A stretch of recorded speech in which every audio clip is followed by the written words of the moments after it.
오늘도 오늘도 할렐루야 교회 일본어 예배부에 오신 여러분을 주님의 이름으로 환영합니다. 映像でご覧になっている皆さんも祝福します。 영상으로 보시는 분들도 축복합니다. 제2 ハレルヤ教会やお近くの教会を訪問なさってください。 꼭 우리 교회나 가까운 교회를 방문해 주시기 바랍니다. あるカップルがいました。 한 커플이 있었습니다. 賢い彼らは大学卒業後、大企業に就職し結婚しました。 똑똑했던 그들은 대학을 졸업한 후에 대기업에 취직을 하고 그리고 결혼도 했습니다. しかし帝王切開で子供を産んだ妻は 그러나 제왕절개로 아이를 낳던 아내는 出血多量で心停止してしまいました。 과다출혈로 심정지가 왔습니다. 最終的には5歳児の知能の知的障害が残りました。 결국 5살 지능의 지적 장애인이 되었습니다. 夫はそんな妻を妻の実家に戻しました。 남편은 그런 아내를 친정으로 보냈습니다. そして子供だけ連れて自分の実家に向かいます。 그리고 아이만 데리고 자기 본가로 돌아갔습니다. 妻の知能は5歳でしたが、娘と夫を覚えていました。 아내의 지능은 약 5살 정도의 지능이 되었지만 남편과 딸은 기억하고 있었습니다. 子供を見に夫の実家に行きました。 아이를 보러 남편의 본가로 갔습니다. でもしっかり育ってるから来ないでほしいと言いました。 그러자 잘 키울 테니까 오지 말라고 이야기를 합니다. 子供が幼稚園に通い始めると、遠くからでもいいから見に行こうと思いました。 아이가 유치원에 다닐 나이가 되자 멀리서나마 그 아이를 지켜보려고 했습니다. でもそれさえもさせてもらえませんでした。 그렇지만 그마저도 못하게 했습니다. 夜ごとにあなたおやすみとメッセージを送りました。 매일 밤 오빠 잘 자라는 문자를 보냈습니다. でも夫は一度も返信しません。 그렇지만 그 남편은 단 한 번도 그 문자에 답장을 하지 않았습니다. 医療実行の訴訟を起こしました。 의료 사고 소송을 냈습니다. 結局一審で敗訴しました。 그렇지만 1심 재판에서 패소합니다. まさにその日、夫側の家族がやってきました。 바로 그날 남편 본가의 식구들이 부인 쪽 집으로 몰려왔습니다. 自分の息子だけでも生かそうと離婚を要求しました。 그리고 우리 아들만이라도 살게 해달라고 이혼해달라고 합니다. 映画の話のようですが、これは実話です。 영화 같은 이야기지만 실화입니다. 皆さんがこの男性なら、男性の家族ならどうようになさいますか？ 여러분이 남자라면, 이 남자의 식구라면 어떻게 하시겠습니까? 私の義理の兄は L に勤めていました。 저희 큰 아주버님은 LG를 다녔습니다. ある時、寄付が引き止めたにもかかわらず知り合いと事業を始めました。 그러다 어느 날 아버님이 반대했음에도 불구하고 지인과 동업을 시작합니다. しかし巨額の不渡りが出ました。 그렇지만 큰 부도가 났습니다. 知人がすべての金を着服した後だったので、 지인이 그 돈을 다 챙긴 뒤였기 때문에 負債をそのまま背負うことになりました。 빚을 그대로 덮어쓰게 됩니다. 元気だった貴兄はショックでうつ病になりました。 호기롭던 아주머님은 충격으로 우울증에 빠지게 됩니다. 何もできず自殺の衝動に苦しみました。 아무것도 하지 못하고 자살 충동에 허덕였습니다. そんな状況でも義理の姉は何も言わずに手当たり次第に仕事をしました。 그런 상황에서 그 형님은 아무 말도 하지 않고 닥치는 대로 일을 시작했습니다. 今も休まず借金を返済しています。 지금도 쉬지 못하고 빚을 갚고 계십니다. しかし彼女は一度も夫を恨んだことがありません。 그렇지만 그분은 단 한 번도 남편을 원망한 적이 없습니다. いつもその状況を淡々と受け入れました。 늘 그 상황을 담담히 받아들였습니다. 体は悲鳴を上げ、バカにされても文句を言うことはありませんでした。 몸이 비명을 지르고 그리고 사람들로부터 무시를 당해도 불평하지 않았습니다. それで気計も元気が出て普通に仕事ができるようになりました。 그리고 그 아주머님도 그 모습을 보고 힘을 얻어서 다시 정상적으로 일을 할 수 있게 되었습니다. 義理の兄がその家庭をよみがえらせたわけです。 그 아주버님의 그 부인이 그 가정을 살린 셈입니다. 実際言葉で言うほど簡単なことではありません。 말은 쉽지만 실제로 우리가 이렇게 할 수 있기는 정말 힘듭니다. 初めにお話しした男性のことを頭ごなしに非難することはできません。 이 첫 번째 소개드렸던 그 남자를 우리가 무조건 비난할 수만은 없습니다. しかし私は結婚制約を思い出しました。 그렇지만 저는 결혼 서약이 떠올랐습니다. 健やかなる時も 건강할 때나 辞める時も 병들 때나 喜びの時も 기쁠 때나 悲しみの時も 슬플 때나 止める時も 부할 때나 貧しい時も 가난할 때나 愛すことを誓いますか？ 사랑할 것을 서약합니까? 貧しく辞めるならさらに愛さなければなりません。 가난하고 병들면 더 사랑해야 합니다. 結婚する時は皆心から誓います。 결혼할 때는 모두 진심으로 서약을 합니다. 愛の気持ちが溢れ出ている時だからです。 사랑의 감정이 넘칠 때이기 때문이죠. しかし結婚式場で時に新婚旅行の地においてその制約が色あせてしまう場合もあります。 그러나 결혼식장에서 때로는 그 신혼여행지에서 그 사랑이 무색해지는 경우가 있습니다. 愛情が失われ超高速離婚もあるのです。 사랑의 감정이 사라지고 초고속으로 이혼을 합니다. 日本ではこれを成田離婚と言います。 일본에서는 이것을 나리타 공항이죠. 공항 나리타 이혼이라고 합니다. 私は興味深い統計を見ました。 저는 흥미로운 통계를 봤습니다. 2007年から17年まで国際結婚カップルの中で日本人との離婚率が 75% 또一番高かったのです。 2007년에서 17년까지 국제 결혼상 중에서 일본인과의 이혼율이 75%로 가장 높았습니다. 中国人は 51%、 중국인과는 51%, 東南アジア人は 10% 아시아 사람과는 10%. で意外な結果だと私は思いました。 굉장히 의외의 결과다라고 저는 생각했습니다. とにかくこのような現象は結婚の目的と愛の概念が間違っているから起こるのです。 아무튼 이런 현상들은 결혼의 목적과 사랑의 개념이 잘못되어 있기 때문이라고 생각합니다. 自分が幸せになるために 내가 행복해지기 위해서 自分の必要を満たすために結婚するからです。 나의 필요를 채우기 위해 결혼하기 때문입니다. ですから配偶者がお金を稼げなくなったり病気になると簡単に離婚してしまうのです。 그래서 배우자가 돈을 못 벌면 병들면 너무나 쉽게 이혼하는 겁니다. 結婚の目的をしっかり立てなければなりません。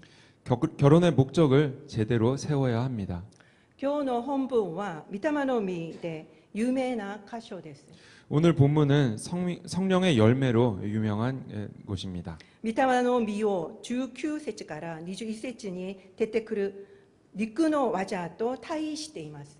성령의 열매를 19절에서 21절에 나오는 그 육체의 일과 대조했습니다. 陸の技は15種あります。 그 육체의 일은 15개입니다. 御霊の実はいくつでしょうか？ 성령의 열매는 몇 개인가요? そうですね。9つであることはご存知ですね。 그렇죠. 9개인 걸 잘 알고 계시네요. その9つは何ですか？ 그 9개는 무엇입니까? 愛、 사랑, 喜び、 희락, 平安、 화평, 寛容、 오래 참음, 親切、 자비, 誠意、 양선, 誠実、 충성, 柔和、 온유, 知性です。 절제입니다. しかし、御霊の実は一つであるという事実はご存知ですか？ 그렇지만 여러분, 사실 성령의 열매는 하나라는 사실을 알고 계십니까? 動詞が単数です。 왜냐하면 그때 사용되는 동사가 단수형이기 때문입니다. 対位されている陸の技も動詞は一つですか？ 대조되는 육체의 일은 그 동사가 단수형일까요? そちらは複数なのです。 이거는 복수형입니다. ですから、御霊の実は一つであることがはっきりわかります。 그렇기 때문에 성령의 열매를 하나라는 것을 우리가 명확히 알 수 있습니다. では、一つなのになぜ9つも書いているのでしょうか？ 그렇다면 하나인데 이것을 왜 9개로 풀어놨을까요? 9つ列挙していますが、一つに凝縮できるからです。 9개로 썼지만 사실은 하나로 그 축약할 수 있기 때문입니다. その一つにいくつもの姿があるのです。 그 한 개에 여러 가지 형상이 있습니다. その一つというのが一番初めに出てくる愛です。 그 한 개가 제일 처음에 나오는 사랑입니다. 他の8つは愛から比例した姿です。 나머지 8개는 그 사랑에서 파생된 것들입니다. これは愛の書として有名なコリント人への手紙第113章4節から7節にもあります。 이것은 사랑장으로 유명한 고린도전서 13장 4절에서 7절에서도 우리가 확인할 수 있습니다. 4節から7節です。愛は寛容であり、愛は親切です。また、人を妬みません。愛は自慢せず、高慢になりません。礼儀に反することをせず、自分の利益を求めず、荒立たず、人がした悪を心に留めず、不正を喜ばずに、真理を喜びます。すべてを耐え、すべてを信じ、すべてを望み、すべてを忍びます。 사랑은 오래 참고 사랑은 온유하며 시기하지 아니하며 사랑은 자랑하지 아니하며 교만하지 아니하며 무리히 행하지 아니하며 자기의 유익을 구하지 아니하며 성내지 아니하며 악한 것을 생각하지 아니하며 불의를 기뻐하지 아니하며 진리와 함께 기뻐하고 모든 것을 참으며 모든 것을 믿으며 모든 것을 바라며 모든 것을 견디느니라. これは愛についての説明ですが、御霊の実と似ている内容が出てきますね。 이것은 사랑에 대한 설명인데 성령의 열매와 비슷한 내용이 나옵니다. ですから、愛の実と他の実は別物ではないのです。 그렇기 때문에 사랑의 열매와 다른 성령의 열매는 이 별개의 것이 아닙니다. 私が前にもお話ししたんですけど、私は愛の実はあるが、寛容の実がないというような言葉はふさわしくありません。 지난번에도 제가 말씀드린 적이 있는데 나는 사랑의 열매는 있는데 오래 참음의 열매는 없어 라고 하는 이런 말은 맞지 않습니다. 愛さえあれば他の実も自然と結ぶからです。 사랑만 있으면 나머지도 저절로 그 열매를 맺기 때문입니다. このように9つの実は深くつながっています。 이렇게 9개의 성령의 열매는 깊이 연결되어 있습니다. これから私たちが結ぶべき御霊の実を一つずつ見ていきます。 이제부터 우리가 맺어야 하는 성령의 열매를 하나씩 살펴보도록 하겠습니다. 今日は御霊の実そのものであり、トップバッターの愛です。 오늘은 성령의 열매 그 자체이기도 하고 첫 번째 열매인 사랑입니다. 愛の実さえしっかり結ぶことができれば全てだと言いましたね。 사랑만 잘 맺으면 다 된 거라고 말씀을 드렸죠. ですから今日は集中して聞いてください。 그렇기 때문에 오늘 주의해서 들어주시기 바랍니다. だからといって他の実は必要ないということではありません。 그렇다고 해서 다른 열매를 알 필요가 없다는 것은 아닙니다. すべて扱います。다 다룰 겁니다. 愛は文学と芸術、映画、大衆音楽の永遠のテーマですね。 사랑은 문학과 예술, 영화, 대중음악의 영원한 주제입니다. キリスト教も愛の宗教だと言われます。 기독교도 사랑의 종교라 불립니다. ヨハネの手紙第1、4章16節に、神は愛ですと出てきます。 요한일서 4장 16절을 보면 하나님은 사랑이시라라고 나옵니다. 神様とイエス様の最も代表的な品性も愛です。 하나님과 예수님의 가장 대표적인 성품도 사랑입니다. 愛するがゆえに神様は私たちを作られました。 사랑하기 때문에 하나님께서는 우리를 만드셨고 愛するがゆえにイエス様は私たちのために死なれました。 사랑하기 때문에 예수님은 우리를 위해서 죽으셨습니다. 神様は私たちに愛しなさいと命じられました。 그리고 하나님은 우리에게 또 사랑하라고 명령하셨습니다. ヨハネの福音書13章34節に、私はあなた方に新しい戒めを与えます。互いに愛し合いなさい。私があなた方を愛したように、あなた方も互いに愛し合いなさいとあります。 요한복음 13장 34절 말씀입니다. 새 계명을 너희에게 주노니 서로 사랑하라. 내가 너희를 사랑한 것 같이 너희도 서로 사랑하라. ここに問いが生まれます。 여기서 우리는 질문이 하나 생깁니다. 御霊の実は自然と結べるものなのに、なぜ愛せよと命じられるのでしょう。 성령의 열매는 저절로 맺히는 것인데 왜 사랑하라고 명령을 하셨을까요? 私たちが愛を感情として考えているからです。 그것은 우리가 사랑을 감정으로 생각하기 때문입니다. 感情が湧かなければ愛することができないと考えます。 감정이 안 생기면 사랑할 수 없다고 생각하죠. マタイの福音書5章43節のように、愛する人だけ愛し、敵は憎むのです。 마태복음 5장 43절 말씀처럼 사랑하는 사람만 사랑하고 원수는 미워합니다.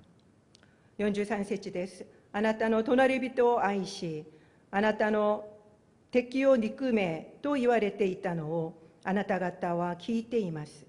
또 내 이웃을 사랑하고 내 원수를 미워하라 하였다는 것을 너희가 들었으나 そんな私たちに主は44節でこうおっしゃいました。 그런 우리에게 주님은 44절에서 이렇게 말씀하십니다. 自分の敵を愛し、自分を被害する者のために祈りなさい。 너희 원수를 사랑하며 너희를 박해하는 자를 위하여 기도하라. 私たちは敵を憎むのは当然だと思っています。 우리는 원수는 미워하는 게 당연하다라고 생각합니다. しかし、イエス様は愛は感情ではないので、敵も愛せとおっしゃいます。 그러나 예수님은 사랑은 감정이 아니기 때문에 원수도 사랑하라고 말씀하십니다. 46節から47節ではこのようにおっしゃいます。 46절에서 47절 말씀에서 이렇게 말씀하십니다. 自分を愛してくれる人を愛したとしても、あなた方に何の報いがあるでしょうか。主税人でも同じことをしているではありませんか。また自分の兄弟にだけ挨拶したとしても、どれだけ勝ったことをしたことになるでしょうか。異邦人でも同じことをしているではありませんか。 너희가 너희를 사랑하는 자를 사랑하면 무슨 상이 있으리요? 세리도 이같이 하느니라 아니하느냐? 또 너희가 너희 형제에게만 무난하면 남보다 더하는 것이 무엇이냐? 이방인들도 이와 같이 아니하느냐? 愛する人だけ愛すのであれば、世の人と違いが全然ないとおっしゃいます。 사랑하는 사람만 사랑하면 세상 사람과 다를 바 없다고 이야기하십니다. 私たちが以前よりも容易に離婚を決断することも、愛と幸いというこの感情に焦点を当てているためです。 우리가 이전보다 이혼을 쉽게 결정하는 것도 이 사랑과 행복이라는 감정에 초점을 맞추고 있기 때문입니다. 結婚が感情で維持できるものであるなら、維持できる人は一人もいません。 결혼이 감정으로 유지되는 거라면 그것을 유지할 수 있는 사람은 단 한 명도 없습니다. 熱い愛も冷めるものですし、どんな素晴らしい人でもかっかりするもの宝です。 뜨거운 사랑도 식기 마련이고 아무리 멋진 사람도 실망하기 마련이기 때문입니다. 結婚は聖なる約束です。 결혼은 거룩한 약속입니다. 自分にとって役に立たないと、もはや幸せではないと結婚生活を終わらせてはいけないのです。 나에게 도움이 안 된다고 더 이상 행복하지 않다고 결혼 생활을 깨서는 안 됩니다. 憎い人を憎もないことも大変なのに、 미운 사람을 미워하지 않는 것만 해도 참 힘든 일인데 主は敵まで愛せとおっしゃいました。 주님은 원수까지 사랑하라고 하십니다. 言いようは易し、実際にこの状況に置かれたら実践することは並大抵のことではありません。 말은 쉬운데 실제로 그런 상황에 놓이게 되면 실천하기란 정말 어렵습니다. ですから愛せよと命令されたのです。 그렇기 때문에 사랑하라고 명령하신 겁니다. その命令に従われた方々が日本の宣教師たちです。 그 명령에 순종하신 분들이 일본에 가 계신 선교사님들입니다. 今日は宣教主日です。 오늘은 선교주일입니다. 1月に宣教献金を決意されましたね。 1월에 선교 헌금을 작정하셨지요. 1000ウォンでも良いので必ず共に捧げましょうと私が言いました。 1,000원이라도 꼭 함께 하자고 말씀드렸습니다. 今日はその愛を行動に移す日です。 오늘은 그 사랑을 실천하는 날입니다. 日本を愛す心が込められているのが宣教献金だということではありません。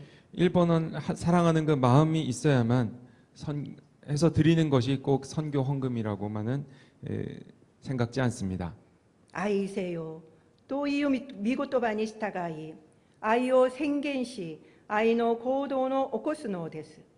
사랑하라는 그 말씀에 순종해서 사랑을 선포하고 사랑의 행동을 하는 겁니다. また、トルコ人とシリア人のためにも献金をお願いします。 그리고 터키와 시리아를 위해서도 헌금을 부탁드립니다. 愛は感情を超えた行動だからです。 사랑은 감정을 넘어선 행동이기 때문입니다. 行動から愛は始まります。 행동에서 사랑은 시작됩니다. お祈りします。 기도하겠습니다.